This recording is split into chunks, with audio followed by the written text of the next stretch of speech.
நற்செய்தி வாசகம்.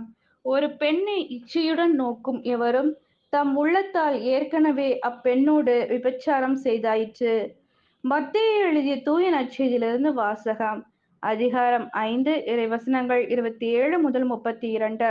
அக்காலத்தில் இயேசு தம் சீடரை நோக்கி கூறியது: விபச்சாரம் செய்யாதே என கூறப்பட்டிருப்பதை கேள்விப்பட்டிருப்பீர்கள். ஆனால் நான் உங்களுக்கு சொல்கிறேன், ஒரு பெண்ணை இச்சையுடன் நோக்கும் எவரும் தம் உள்ளத்தால் ஏற்கனவே அப்பெண்ணோடு விபச்சாரம் செய்தாயிற்று. உங்கள் வலக்கண் உங்களை பாவத்தில் விழச் செய்தால் அதை பிடுங்கி எறிந்து விடுங்கள். உங்கள் உடல் முழுவதும் நரகத்தில் எறியப்படுவதை விட உங்கள் உறுப்புகளில் ஒன்றை நீங்கள் இழப்பதே நல்லது. உங்கள் வலக்கை உங்களை பாவத்தில் விழச் செய்தால் அதையும் உங்களிடமிருந்து வெட்டி எறிந்து விடுங்கள்.